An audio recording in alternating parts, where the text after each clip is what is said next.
계속됩니다. 산적한 현안이 참 많습니다. 그만큼 여야의 치열한 공방이 예상되기도 하는데요. 국감은 국회의 꽃이다라고 얘기를 하기도 하죠. 21대 국감, 또 국감의 쟁점들, 국감에서 어떤 일들이 벌어지는 것인지 모든 것 좀 살펴보도록 하겠습니다. 김성환의 뉴스 소다 시사평론가, KBS 제1라디오 시사의 진행자 김성환 씨와 함께합니다. 어서 오세요. 네, 안녕하세요. 예. 국감 지나고 나면 생각나는 건 몇 개 없어요. 뭐 그냥 독특한 것, 네. 신기한 것. 네. 저게 저기에 왜 있는 거야? 뭐 이런 정도만 있었는데 이번 21대 첫 국감은 좀 분위기가 사뭇 다를 것 같다고요. 이건 그냥 분위기만 다를 것 같은. 여전히 또 그럴 것 같아요. 네. 네. 여전히 뭐 여야 간 공방만 치열하다가 그냥 끝나는 거 아닌가 이런 걱정이 좀 되는데요. 네. 분위기만 다를 것 같다 이렇게 제가 말씀드린 게 올해는 코로나19 상황이잖아요. 예. 국회의원들이 누구를 접촉하기가 좀 쉽지 않은 상황입니다. 그렇죠. 이미 일전에 한 2번 정도죠. 국회의원들이 막 자가격리 들어가고 네네. 뭐 국회가 사실상 폐쇄가 되고 이런 일이 발생했잖아요. 어제만 하더라도 여당 원내대표가 그 검사 받았고 음성 판정 받아서 뭐 다행이다 뭐 이런 보도 나왔잖아요. 네, 어제 중앙당사 경비실 직원, 그러니까 민주당 경비실 직원이 확진 판정을 받는 바람에 뭐 직접 김태년 원내대표가 접촉이 있었던 것은 아니지만 갑자기 미열 증상이 있었다고 해요. 코로나 검사 받았는데 다행히 음성이 나왔고요. 네. 그렇지만 민주당 당직자들은 접촉했을 가능성이 있잖아요. 중앙당사에서 근무하는 네. 당직자들은 전원 재택근무 조치하도록 지금 했다고 합니다. 그러니까 이렇게 보통 국감장에 가보신 분들은 아시겠지만 국감장에는 국회의원만 있는 게 아니에요. 그럼요. 취재진도 많고 또 관계자도 많고. 네, 피감기관에 있는 공무원들이 무지하게 많이 옵니다. 또 증인들, 뭐 참고인들, 뭐. 그러니까 그런 많은 사람들이 들어가가지고 자연스럽게 접촉하다 보면은 틀림없이 코로나19 확진자가 나올 가능성이 있고 그렇게 돼버리면은 그 국회의원들은 서로 간에 또 접촉하잖아요. 그렇죠. 그러니까 국감이 진행이 안 될 수가 있는 거예요. 그래서 올해는 국감장 내 50인 정도만 들어갈 수 있도록 제한 조치를 했고요. 네. 외부 국감 일정 과정이 있잖아요. 그러니까 현지 실사 가듯이 이렇게 국감을 하는 경우가 있는데, 그러니까 그 국감을 받는 기관에 가서 네, 하는 그렇죠. 거, 네, 국회에서 하는 게 아니고. 그럼 그건 또 이동 동선이 생기잖아요. 네네. 접촉자가 생길 수밖에 없고, 그리고 가급적이면은 비대면 영상으로 국감을 한다던가 이런 방식으로 바뀌고요. 기자들도 풀취재단을 구성을 해서 아예 그 풀취재단에 들어가 있는 기자들은 가급적 사람들을 만나지 않도록 하고 기자단 중에서 일부만 국감장을 취재하도록 이렇게 역할 분담을 또 했다고 합니다. 언론사별로. 네. 그리고 국감하면 아무래도 정부를 뭐 여러 가지 기관을 이런 곳을 감시하고 잘 했는지 못했는지를 이제 감사하는 거 아니에요, 솔직히 말하면. 그렇죠. 그러니까 야당의 시간이다. 뭐 이런 맞아요. 얘기들 많이 했어요. 정부 여당은 아무래도 방어적인 관계일 수 예. 있을 것 같고 올해는 몇몇 좀 치열한 곳이 있죠. 예, 맞습니다. 가장 치열한 곳은 국방위가 될 수밖에 없는데요. 상임위가. 예. 이미 뭐 국방위 차원에서 힘겨루기가 시작이 됐고요. 어제는 추미애 법무부 장관 아들 군 특혜 의혹과 관련해서 네. 국민의힘 소속 의원들이 뭐 추 장관 아들 그리고 그 당직 사병이 있죠. 당직 사병 비롯해서 한 군 관계자 10명을 증인으로 채택하자 이렇게 요구를 했는데 10명이요? 예. 민주당 쪽에서는 이미 뭐 검찰 수사로 무혐의 판단이 나온 거 아니냐. 근데 이걸 또 왜 다시 또 이 증인으로 부르게 되면 또 정치 공방만 있을 수밖에 없으니까 안 된다 이렇게 얘기를 하다가 결국은 이제 국감 일정을 정하는 과정들이 있거든요. 네네. 그것까지는 갔어요. 언제 다행히. 열고 어디서 열고 네. 여기까지는 이건 합의가 합의를 됐고. 봐야 되거든요. 예, 이거는 예. 이제 국방위원장이 거기에 대해서 여야 간에 합의를 유도하는 바람에 거기까지는 갔고요. 예. 다행히 오늘 오전 10시에 국감이 시작이 되긴 했는데 역시나 시작하자마자 추 장관 아들 문제는 조금 사그라들었고요. 예. 서해. 예. 그러니까 공무원 피살된 문제에 대해서 피격 사건과 관련해서 야당 의원들이 서욱 국방부 장관을 상대로 월북으로 판단한 근거가 뭐냐 대라 이러면서 지금 한창 추궁을 하고 있는 중입니다. 예. 여당 의원들은 첩보 사안이니까 세세하게 밝힐 수는 없지만 그만한 증거를 갖고 있기 때문에 첩보를 갖고 있기 때문에 그렇게 판단한 거 아니냐 이렇게 또 서욱 장관을 옹호하고 있는 상황이기도 하고요. 뭐 이런 곳에서 이제 여러 가지 발언들 또 일반적으로 얘기를 하면 정책과 관련해서 얘기를 하면 뉴스가 안 나온다더라. 근데 그렇죠. 의원들 네, 입장에서는 정작 그렇죠. 얘기를 하고 합리적으로 일을 잘하는지를 확인하려고 그러면은 빛을 못 보고 그게 아니고 뭔가 과한 얘기를 하거나 좀 폭발적인 어떤 그런 멘트를 하게 되면 그건 싫어주더라. 또 그게 또 오히려 이 참 언론이 가지고 있는 가장 큰 고민거리 중에 하나예요. 예, 사실. 그러니까 정치부 기자들을 만나면은 우리도 그런 기사 쓰기 싫어서 안 쓰는 건 아닙니다. 쓰면 뭐 합니까? 독자들이 안 보지 않습니까? 어떻게 우리도 어떻게 할 방법이 없습니다. 이렇게 또 하소연을 하고 있거든요. 네네. 그러니까 국회의원들도 사실 거꾸로 그런 얘기를 할 것 같기는 해요. 근데 그렇다 하더라도 아까 야당의 시간이라고 말씀하셨던 것처럼 국감이라는 게 피감기관들 장을 불러가지고 그동안에 기관을 잘 운영했는지 네. 뭐 부처 제대로 운영하고 정책들 제대로 만들었는지 추궁하는 거니까 당연히 분위기가 좀 무거워지더라도 그 역할에 충실하려면은 그 안에서 좀 더 송곳 질의를 하는 것 이런 쪽으로 가야 되는데 올해 국감은 전반적으로 보면은 야당 입장에서는 한쪽으로 좀 정한 것 같아요. 전략을. 어떻게요? 공무원 피격 사건을 집중적으로 부각시키자. 이런 전략에 따라서 각 예. 상임위별로 지금 오늘 증인 채택 문제를 두고 갈등을 국방위 빚었는데 말고도 네네. 농해수위, 외통위 여기에서도 역시 그 유족들을 부르자. 예. 유족 가운데서도 지금 사망한 공무원의 형이 활발히 활동하고 있잖아요. 예. 그 형을 불러가지고 얘기를 들어보자. 안 된다. 지금 현재 수사 중인데 수사 결과 보고하자.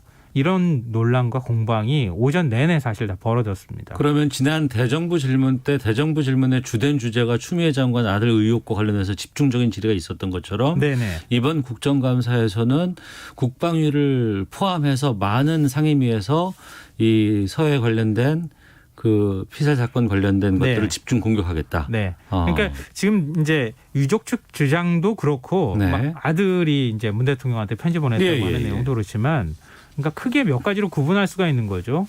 자신은 월북했다고 얘기를 하는데 그 월북을 했다고 하는 판단 근거가 뭐냐. 그리고 지금 실종됐다고 하는 지점에서부터 38km까지 갔다고 하는데 도대체 어떤 방식으로 갔던 거냐. 그게 이제 월북 문제하고 연결이 되고요. 그리고 지금 북측에서는 자신들이 사살했다는 것까지는 인정을 하고 있잖아요. 근데 시신을 불태웠다고 우리 국방부에서 밝혔는데 그 부분에 대한 판단은 뭐냐.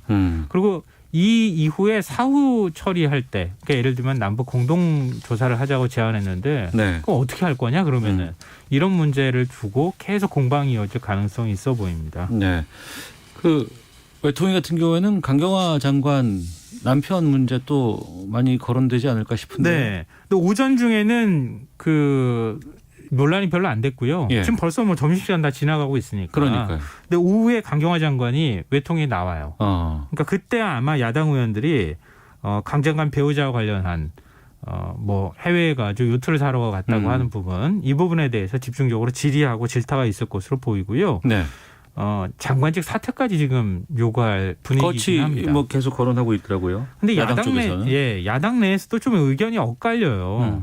근데 장관의 배우자와 관련돼 있는 문제잖아요. 근데 장관 배우자와 관련돼 있는 문제를 장관이 다 책임질 수 있겠느냐 이런 문제가 있고 또 여행 자제를 권고한 것인데 그건 무조건 못 가게 막은 것은 아니지 않느냐. 그 사람의 어떤 판단에 달려 있는 문제인데 그것까지 장관 사퇴 요건이 된다고 하는 건 좀 너무 무리한 거 아니냐. 이런 얘기도 있고요. 어제 민경욱 전 의원이 미국에 머물고 있다는 사실이 확인이 됐잖아요. 네. 그 피켓 들고 서 있는 거 봤어요. 예, 맞아요. 민경욱 전 의원은 어떻게 간 거냐 그러면은 이런 얘기가 있고 황교안 전 대표가 신안 간증을 위해 미국으로 간다는 소식이 또 전해져서 한때 또 논란이 됐는데 황 전 대표가 오늘 난 안 가겠다 이렇게 또 얘기를 했어요. 근데 뭐 입장을 밝히긴 했지만 그래도 민주당은 이 문제를 좀 거론해 가면서 강경화 장관을 좀 감싸려고 하지 않을까 생각됩니다. 네.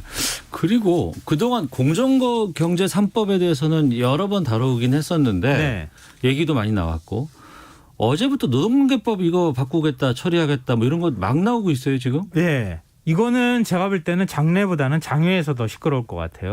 그러니까 국감장 내에서 이 문제가 본격적으로 얘기가 된다기보다는 국감장 외 밖에서 그러니까 각 당이 이 문제를 두고 신경전을 벌이는 모양이 나타날 것 같은데요.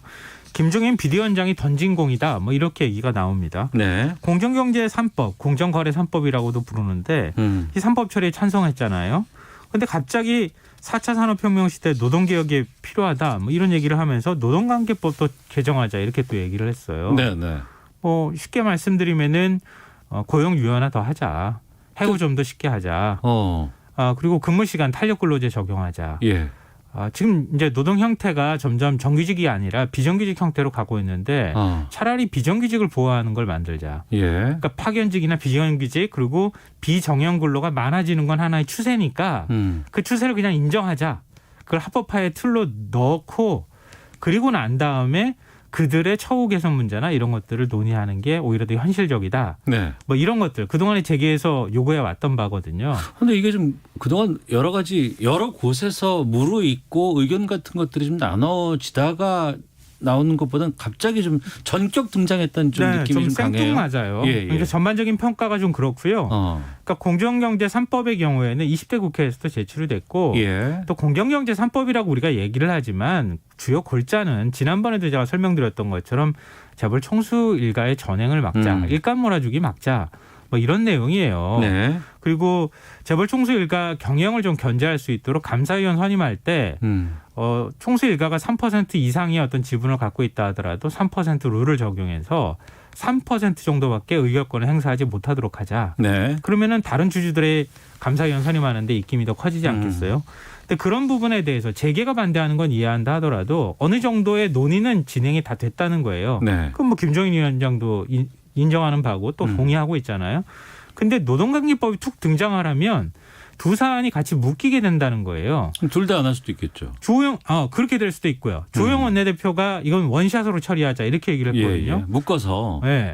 이게 묶게 되면은 공정경제 3법도 처리 못하고 노동관계법도 처리 못할 가능성이 높아 보입니다. 그래서 이낙연 대표가 어제 그거는 아니다. 나는 반대한다. 네. 그러니까 두 사안은 분리 처리해야 된다. 이렇게 지금 얘기를 하고 있습니다. 그리고 노동계도 어제 국민의힘 앞에서 기자회견을 열어서 네. 이 본질적으로 두 사안을 엮어가지고 노동관계법 개혁으로 가려고 하는 전략이다. 김종인 비대위원장을 향해서 공개 토론하자. 네. 이런 제안을 하기도 했습니다. 어찌됐든 이 문제는 우리 경제 근간과 관련되는 문제잖아요. 그래서 굉장히 좀 예민하게 다뤄질 것 같고요. 민주당이 뭐 노동시장 이중구조 문제, 정규직 비정규직으로 분리돼 있고 정규직에 많은 혜택이 가는 문제, 또 차별적인 문제라든가 이런 게 문제가 없다고 얘기하는 건 아니거든요. 네. 전국민 고용보험 같은 고용 안전망을 확보하는 게 더 시급하고 국제 노동기구 권고사항이 있잖아요. ILO 권고사항. 네네. 해직자도 노조에 가입할 수 있도록 한다던가. 이거는 사실 EU 차원에서 우리나라의 경제 보복하겠다고 좀 압박을 하고 그렇죠. 있는 것이기도 하거든요. 예.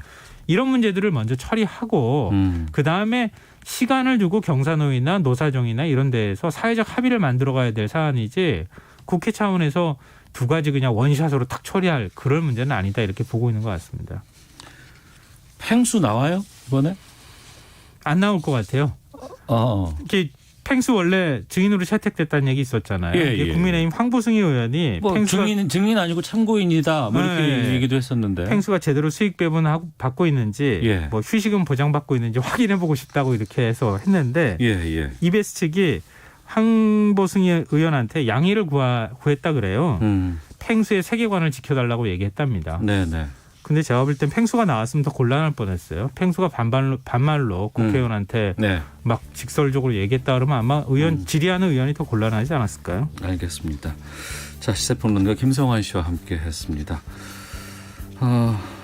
뉴스소다 여기서 마치겠습니다. 고맙습니다. 네, 고맙습니다. 예, KBS 1라디오 오태훈의 시사본부도 여기서 인사드리도록 하겠습니다. 내일 뵙겠습니다. 안녕히 계십시오.